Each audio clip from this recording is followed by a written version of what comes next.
welcome to Table Tennis Philosophy.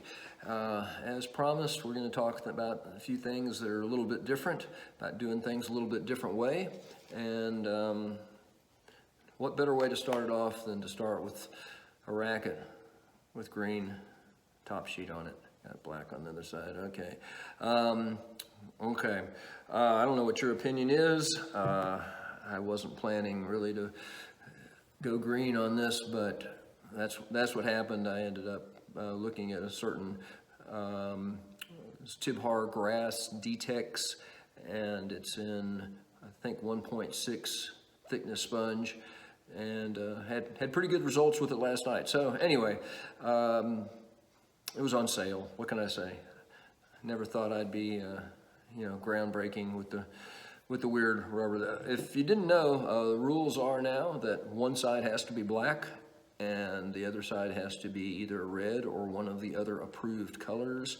You have something like purple, blue, pink, and this green. All of them are pretty light colors. I would describe them as Easter egg shades of those colors. And I used it last night and didn't create quite as big a stir as I thought it would. But anyway, probably going to see more of that. I'm seeing some odd-shaped rackets at the World Championships. Probably going to see some of that. And it's not such a bad thing to try something new. Some of these experiments fail miserably, but color of the top sheet shouldn't make any real difference. And so anyway, that's what I got. That's the green one, black on the other side. Something else a little bit different. Trying this particular sheet of long pips with maximum sponge. The big difference with this compared to what I had been using is the sponge is thicker and it's really fast. Most of the reviews you're going to read on Detex is that it's going to have really good spin reversal with no sponge and chops really well with sponge, but the thickest sponge is going to be very, very difficult to control. And I did find that to be the case for the first probably hour that I used it, and then everything kind of turned. And then it was working really, really well. Felt like I had a whole lot of control against various levels of players. Played some lower rated players and tried to get my timing down, and then played some tougher competition and did just fine eventually. Now, one of the reasons that this particular rubber with this particular blade works is because I have been thinking outside the box for quite a while on the way I play. So I guess I could have entitled this video Long Pips Forehand, which is not completely unheard of, but it's rare, and I've been playing it with a bit of success for a while. Now, part of the reason that it works is that I use my backhand a lot more than my forehand. So I don't end up getting locked in on my pip side near as much. I'm using Hurricane on the backhand, block, chop, push, counter drive.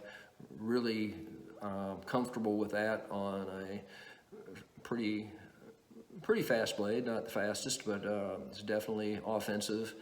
And to play long pips on your forehand somewhat allows you to use long pips in a different way. Now, most coaches would probably advise you strongly against trying this. I don't blame them. I'm not trying to turn anybody that I coach into a long pips forehand hitter, and I don't steer them towards pips in general, in most cases, but there's some exceptions to that. But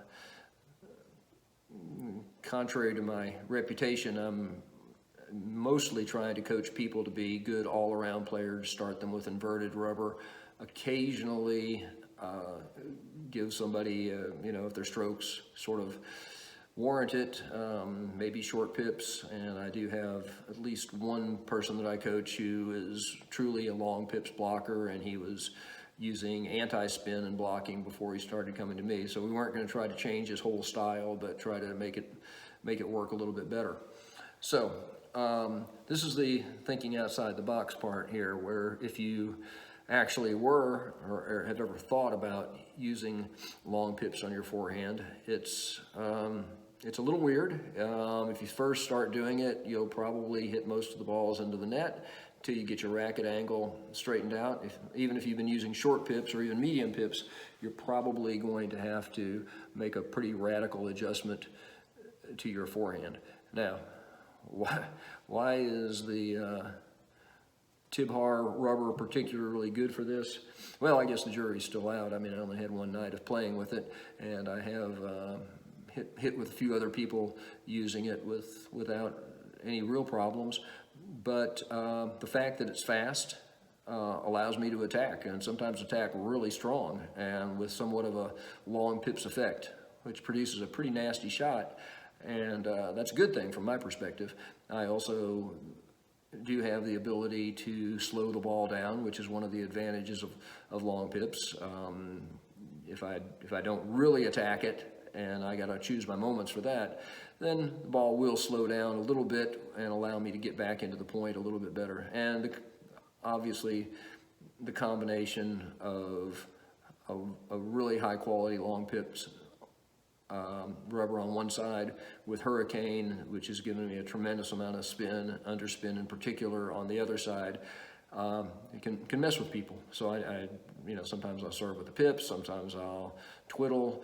There's a lot of different strategies you can use, and given that I am 64 years old, so I'm not as athletic as some of the competition I'm going to play, it means I'm going to have to try to outthink them, have a little deception into my game, and it is possible. So if you're thinking of that long pips on your forehand is something you've actually been thinking about, then the grass DTEX actually works really, really well for that. I don't see any downside to it based on compared to what I had been using, which was a slower long pips, TSP Curl PH. If you weren't thinking about this at all, I don't think you ought to necessarily try it on the account of seeing this video, but if it's been in the back of your mind, it's like, well, could long pips work on the forehand? If you're a defensive twiddler, then it's a great weapon to have.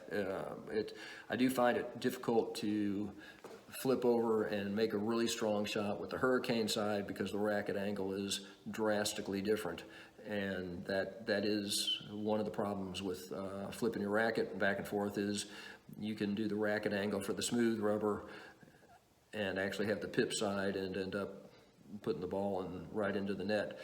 So there's some downside to it, but I am encouraging creativity in the way you play, and I do that myself. So you can tell me what your thoughts are.